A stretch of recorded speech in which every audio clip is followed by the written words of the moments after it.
Today's podcast is sponsored by Shauna Hawkins Photography.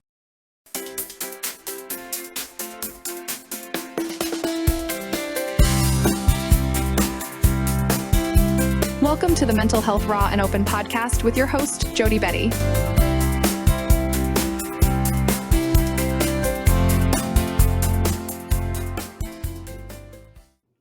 Hi, and welcome to the Mental Health Raw and Open podcast. I'm your host, Jody, and today we are talking with a good friend of mine, Michelle Sedas. How are you? I'm great. How are you? Good. I feel like we've been friends on Facebook for so long and we've never had the chance to really actually have a conversation. Yeah, this is very fun and rewarding for me, so I'm I, excited to get to be I'm here. excited too. Okay, well, we run a really casual podcast here, so tell me a little bit about yourself. Okay, so I am, let's see, a mother of two, son and daughter. They're both in college, so I'm an empty nester. And I guess what drew me to your podcast and what drew us to be friends is the commonality of mental health. And so I have Absolutely. struggled with my mental health. I was first hospitalized for depression when I was 12 and, had a rough time and perfectionism and was suicidal. And,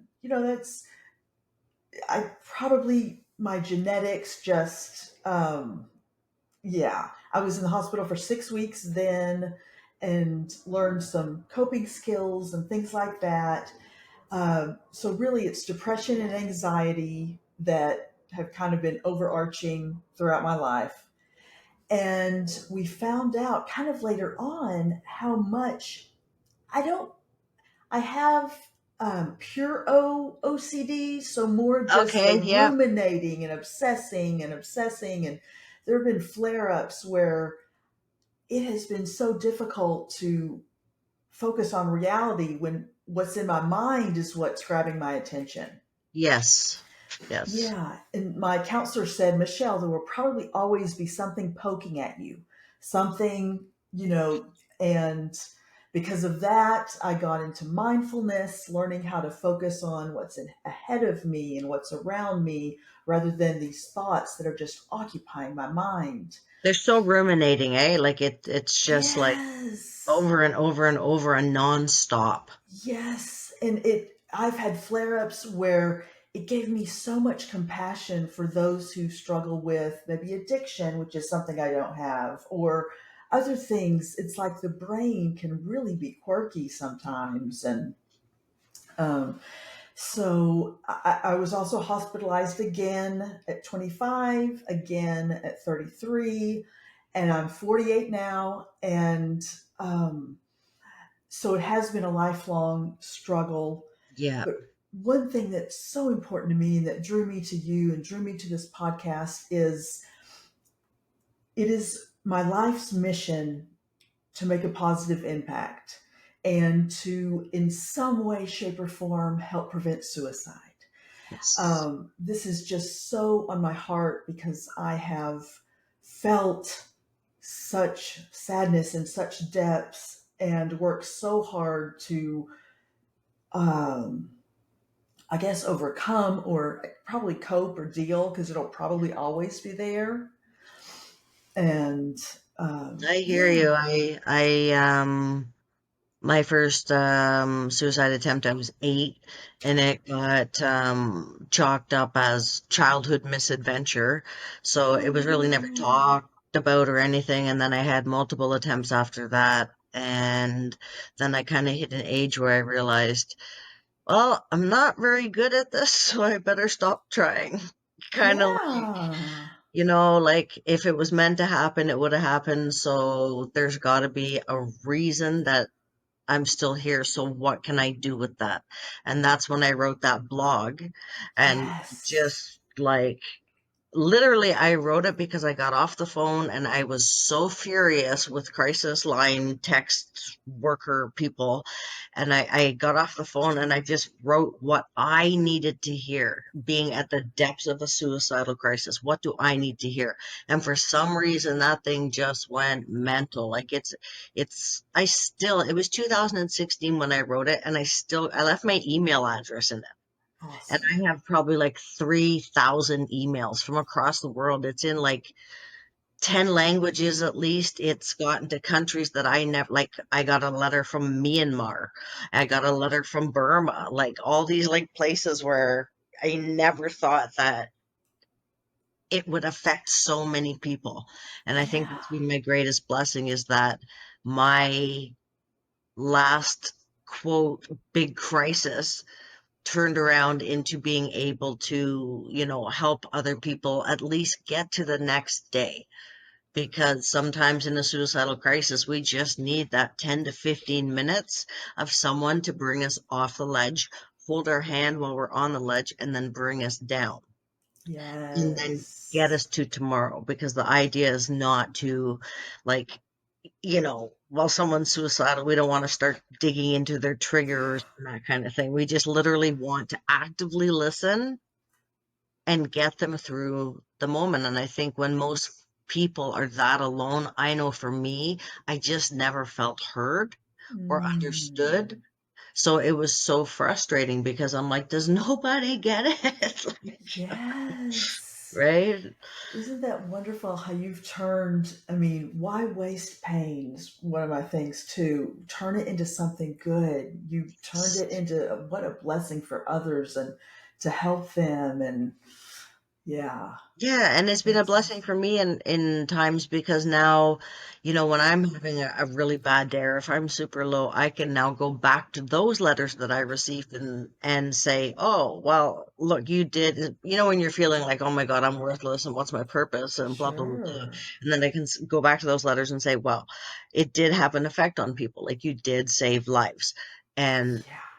that is, I like you, like I'm just like, suicide awareness, suicide prevention, suicide. Like, I want people to talk about suicide like they ask their kids, is their homework done? Like, I want it to be Yes. a daily conversation. I want it to be brought up at young ages because I get letters from kids who are 9, 10 years old. Wow. Right. So like these are conversations that parents need to start having and not make it such a taboo word that we can't talk about it, right? Yeah.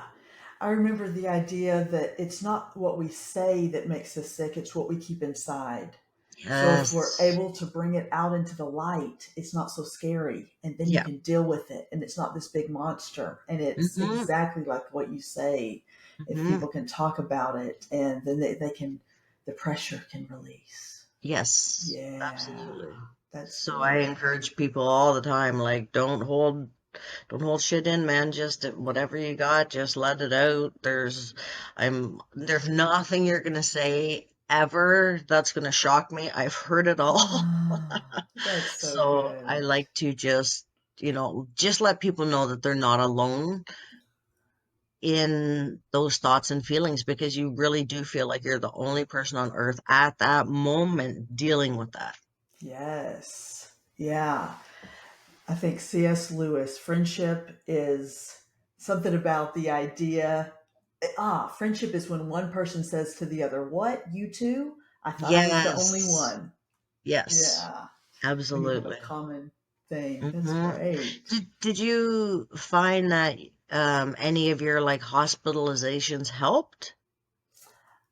The last one, um, we really narrowed in on the obsessive thinking. And then I went down the path of mindfulness. And it's interesting because kind of like what you said, you brought a blessing to the well, you didn't say this, but I'm saying you brought a blessing to the world through your pain and how wonderful. But so between the second and third hospitalization, I wrote my first book, which was Welcome the Rain. And that idea is there's the businessman, it's raining and he's upset and he's having a bad day and he's angry. And then across town, the farmer sees the rain. And after weeks of drought, he says, "We are so blessed." So I brought up different chapters of different rain, different adversity, welcome stress, welcome all these things that we can see as bad. How can we turn them around and how can we make them for our good or for the good of others? Or how can they bless us? And just like that, like when it's raining, what can we do with it? Are we going to be angry about it, be the businessman? Are we going to be the farmer and say, let's use this? Dance in the rain. Yeah, exactly. I didn't know you were an So, author. I want you to send me the link. yeah, That's so awesome. okay. That's so Thank awesome.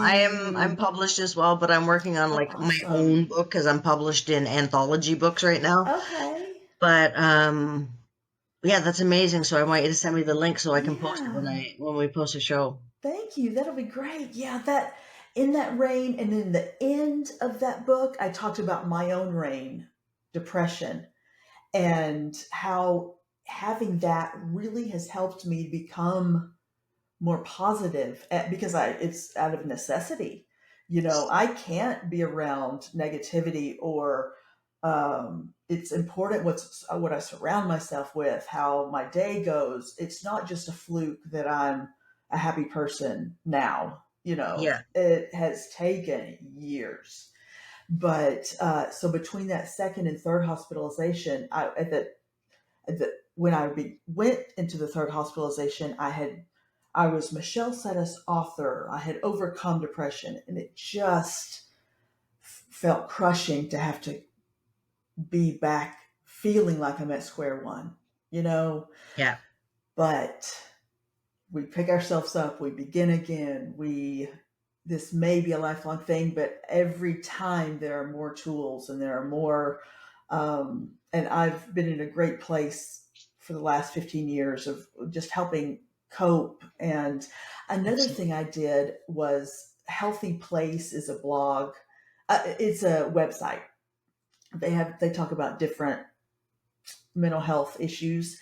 And so Mm-hmm. for a year, I was a coping with depression co-author. So I did every other week, I did a blog on Oh, how to cope with excellent. depression. So that's another thing that I've done 26 articles on how to cope with depression, putting my focus on what can bring me out of it, what can help, what can, there's always something that you can do to put yourself in a better place. And to me, I mean, it just sets me on fire talking about, things like this. So it's definitely Oh, that, near and dear to me.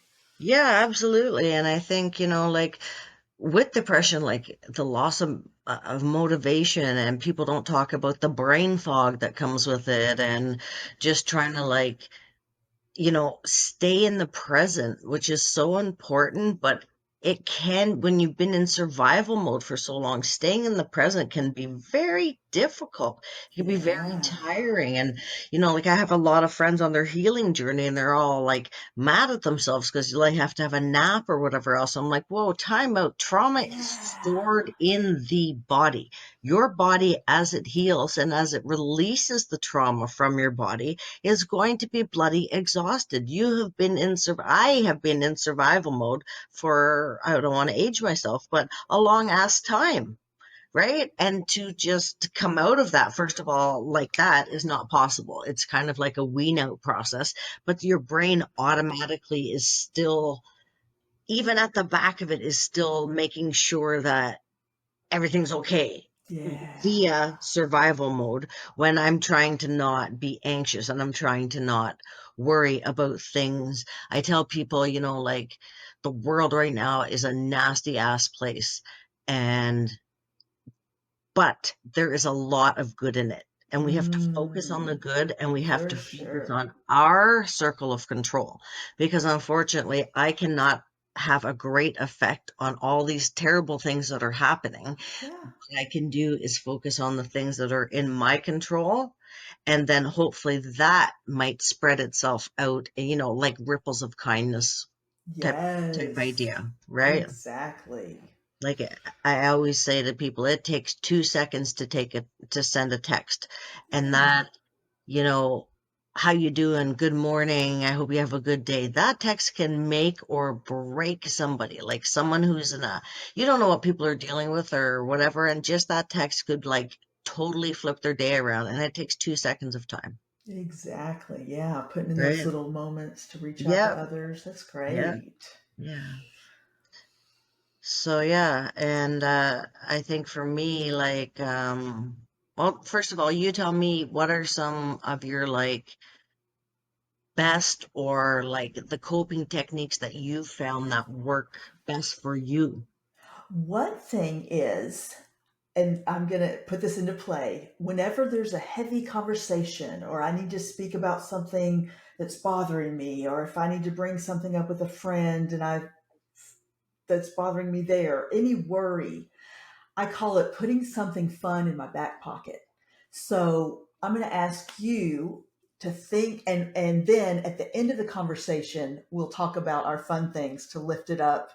Because with my mind, I noticed when I have these difficult conversations, if I just, okay, we talked about the worry, and then I go on, I'm just still worrying it, thinking about the worry. So I always try to leave my conversations, at least the ones that are heavy or that can be raw and open, with something fun. So I'll ask you, and then I will. We will both share our things in our back pocket at the end. So that's Okay. one coping skill: is that I leave something in my back pocket, and I'll even say if I'm gonna, I'll say, "Mom, I need to talk about something serious. What's something fun we can put in our back pocket?" And then that's how we'll end the conversation. So I put this into play all the time. So I love that. That's that's cool. one. Yeah. Another one, and this was the first article that I did when I did the Healthy Place blog, but it's Helping Others Helps with Depression. That was the title of it. Oh my And God, does it ever? yes, and it's not that I want to think about myself all the time. I don't want to think about my worries. They're just always poking at me. And so when I can make myself focus outwardly, it just puts my stuff kind of in the back seat, gives it less prominence, and Yes. to Yeah. help. It feels good to help others. It helps me feel good. It helps them feel good. It's Mhm. doing good for the world, and really trying to put that into play And is again, fun that is one coping. of those things like kindness that has a ripple effect. So, you know, you say something to someone and that changes their day. Now they say something to someone else. It used to be a hair commercial where it was like one box of dye, but then like everyone talked about it, and then there was like 20 Ah, pictures in the screen, and everyone's hair was dyed. oh, cute. Um, and it's the same kind of thing. Like we truly don't know the lengths or yeah, the lengths of our ripple effect of our kindness. Yeah. Right? Like it can really, really make a difference. And then that person can make a difference. And before you know it, 100 people may have had a changed day just because you decided to share something positive or lift someone up or listen, you know? Yeah. I love that. That ripple effect. Yeah, and I think My actively goodness. listening is different than listening, right? Because like most Hmm. people are listening to speak. That is how we are taught in society is like, okay, I'm partially listening, but at the same time I'm waiting for my turn to speak. So actively listening is kind of like tuning everything in your own mind out and like listening, truly listening and hearing what that person says, then validating. Because Yeah, validation is so important, even on the little things, right? I agree. Yes, to feel heard. I mean, and especially if it's something vulnerable and you're talking, to have Yes. someone Yeah. either feel like they really hear you, it kind of that thing of not feeling alone. I mean, it's so comforting. Mm-hmm. Yeah, and Yeah. then it's like, and then what if there's a pause? What if you don't know exactly what to say at the moment? You pause and let space, because you are being an active listener and you don't automatically have a reply.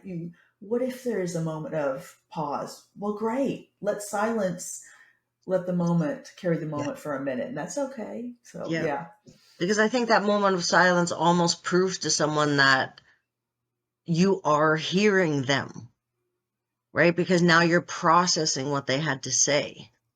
And Yeah. then you're going to respond. You're not coming out with, like I worked for crisis text line for a while and it was horrific. It was horrific in the fact that it's so scripted and I could only Mm. say X, Y, and Z. Whereas if I could have said A, B, and C, because you can't tell anything about yourself, you can't say, like, oh, I understand, or I can see where you're coming from because, you know, I've seen similar situations. No, none of that. So Wow. you have to approach it at almost like a very clinical level, which Uh-huh. didn't just work for me and my personality. Because if I can show you that I've been through the same thing or there's something similar and I can pull through it, then we can relate better, Yeah, that right? makes Than me sense. just quote dictating what I'm, allowed to say. Yeah. Yeah. It feels like you really. Oh, I think I saw, was it on your social media recently? It was saying about how you are one to speak from the heart and speak at the deep level. And Yes, I am yes, we very are much. similar there. We're not into the superficial Yeah, weather talk. If we yeah, can speak from the heart, then that's yeah, absolutely. meaningful. Yeah, that's Yeah, cool. those are the conversations that matter. Like, I mean, it's fine to check the weather, but how many times Yeah. can you check the weather, right? Yeah. Like, I'm just more like a sit on the beach with a coffee and have a deep conversation. Like, I want to know you, right? That's And cool. I think it's really important to make people feel important Yeah. because so many people, including myself, struggle with self-esteem. Self-esteem with Hmm. trauma is a hard thing to build back up. Yeah, I imagine. Yeah. So, Wow. Let's yeah. see. And another one of my tips is psych. My psychiatrist would remind me of this. If you're not trying to think about the pink elephant, now don't think about the pink elephant, because don't think about the pink elephant that's walking in the room. Well, of course, what are you thinking about? The pink elephant that's walking in the room. Yeah. So the idea of crowd, you can't, don't focus on what you don't want, focus on what you do want, and crowd out those negative thoughts with the positive. Those negative ones and those obsessive thoughts for me are going to be there.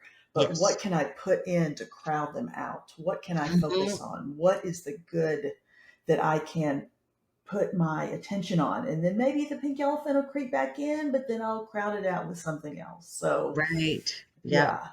And then Um, it really helps to like name your feelings, identify your feelings, and don't, like, the more that you push them away, it's like they come back with a bigger force, right? So if I'm feeling mm, sad, then I'm like, okay, I'm feeling sad, and if I can't figure out why, then don't shove that sadness away because it's still going to be mm, there. So it's time yeah. now to just kind of like sit with it, and That's a good then one.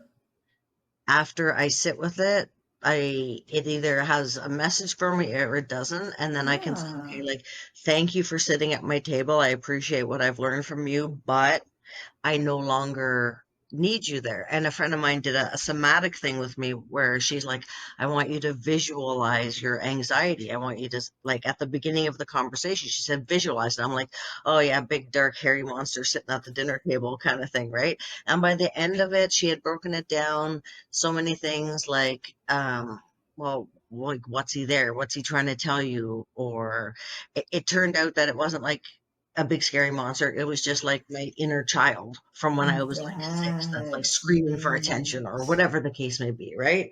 And so sitting with and then also letting go because we don't want to sit in something forever, Yeah. right? Because then we start ruminating, we start ruminating. Yes.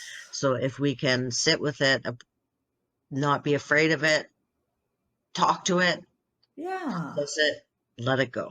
I love that. Yeah, you brought in there's a time, it's kind of like there's a season for everything. Yes. Depending on at what stage you're at. Are you at crisis? Well, then let's not. let's not talk about it, but is it starting to creep in? Then let's deal with it. And yeah, Right. it's like Right. kind of knowing at what We're trying to point. keep people in their window of tolerance, right? Because I spent so many Yeah. years like just way above or way below, and that my window of Hmm. tolerance I feel was like a 2 millimeters wide, and now it's like Wow. a normal size window of tolerance. Not that I can always stay in there, but I Yeah. can a lot better than I could, let's say, 2 or 3 years ago, right? So those are Mm. just things that I think with trauma too, we always grieve the trauma, what happened to us, but I think it's very important to grieve the things that we lost as children, things that we didn't get to do. So a therapist told me Mm. once, okay, so your small child was never really had time to, just sit and play all the time without a constant worry of something. So now you're Mm. an adult. What is fun for you? And I was like, Yeah. I don't know.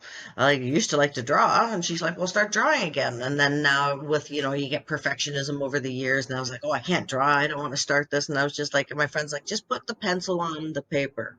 Just put the paint on the canvas. It's not, you're not supposed to be Picasso. You're just supposed to be letting it out. And it's been a huge help, art therapy, in the last probably 6 months for me. Oh, how nice. Just getting that Yeah. creativity out, getting that focus, being able to focus on something and kind of like see in your mind what you want and then try it and see what the hell comes out. Yeah. That's healthy. Yeah. Yeah. And journaling too. I find journaling helps too. Even if it's just like dot Mm. journaling, like I'm feeling angry today or I'm feeling sad today or whatever the case may be. You don't always Yeah. need to know why, Hmm. right? Um, the why is the deeper stuff, and it doesn't need to be, focused on every day. So Right. I try and I know the whys already. I'm pretty good with knowing why I am how I am. It's the little behaviors that I work on changing, Mm. because I think all your little behaviors almost influence your big behaviors. Yeah. That's a good one. Yeah, for sure. Well, So, cool. Let's see. I think another thing, and I kind of alluded to that, but the idea of, and you even said it, just staying in the moment of mindfulness. Um, at I guess around the third hospitalization or after that or whatever, I found out about mindfulness. And the way my counselor described it was, let's say you're on a bus and you're driving and you need to get to your destination. And there are some customers or riders come on that are nice and cheerful, and there are some that are kind of annoying and rude, and they're in the back of the bus and they're kind of making a scene or whatever. What's the best way if you need to get to your destination on time? She was like, the best way is you just focus forward and you look out at the trees and you focus on the cows, or if you're in the city, yes. the Yeah. skyscrapers or Yeah. the people's. And she's like, those thoughts, those negative thoughts that may be there, and I like the visual of like a cloud floating away. You can just, the sky is full of different kinds of clouds, and some may irritate you, some may be beautiful, but if the it's gonna pass, and just Yes. to let Yeah. it, and kind of like with panic attacks, if you can just breathe through it. And Mhm. she And also remind shared, yourself always, this too shall pass, because yeah, everything does pass. It yeah, may repeat itself, but it right, passes, it does. This right? moment is gonna move on. Yeah. And she had the visual of like, if you're sinking in quicksand, because I was saying, I am fighting my mind, I am in battle, I was using a lot of warrior type words, and Yes. she said, what if you're in quicksand? If you fight in quicksand, you're going to sink quicker.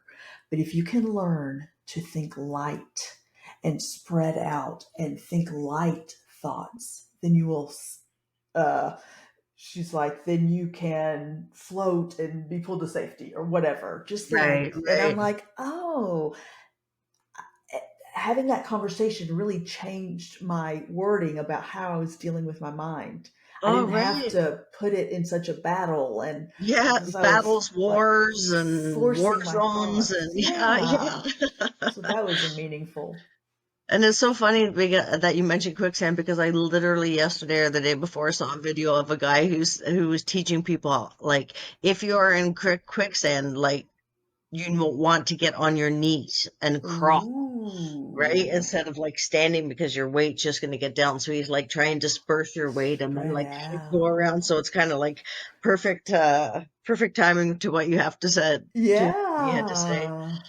So that's So yeah, good. Yeah, absolutely. spread out and And having those visuals too, I think like just adds a different perspective, right? Because everyone's going to have a different perspective and it may work for you and it may not. But I think a lot of people have visual minds. So to yeah. be able to say, okay, your depression is like you fell into quicksand and it's starting to, drag you under and drag you under, and you're holding your hand up and you're hoping for someone to pull. But what can you do in the meantime? Right? You can Yeah. fight to get to your knees. You can fight to get flat. You can fight to crawl. All Yes. sorts of things like that, right? And there's nothing wrong with, extending a hand and Oh people always think yeah. that you need some special qualifications or people are so afraid they're going to say the wrong thing that they're going to like push someone to suicide. And I'm like, literally, they're already at that point. If they're going to do it, they're Mm-hmm. going to do it. That is a fact. There's nothing that I can say to stop them. However, if I can put that one doubt into their mind that they can think about for the next 30 seconds, then I can Yeah. open up a conversation. And I start most of my conversations with, tell me, because it's not an open-ended question. Therefore, they can't answer just yes or no. So I will say, tell me more about blah, or how you're feeling, or tell me what's driving you to this action at this moment. Because then they have to like kind Yes. of stop for a second and then think and then explain. Whereas if I ask, Mm-hmm. "Well, how are you doing?" Well, I already know how you're doing because you contacted me being suicidal, right? Like it's Right. like you don't need that question right now. Not the time or the That's place, right? good. That tell me phrase brings it out into the light, keeps Yeah, it from being hidden within yeah, them. That's so good. absolutely. Absolutely. What's in your back pocket, darling? Okay. Well, I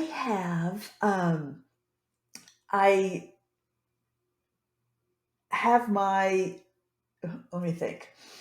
About 10 years ago, I fiddled with this idea. And then I guess last year, I kind of did some videos on it and I haven't kept it up. And my idea was to put it in a podcast, but it's still in my heart. And so I have, and I celebrate crazy. So I had felt, and it comes from me feeling like a weirdo.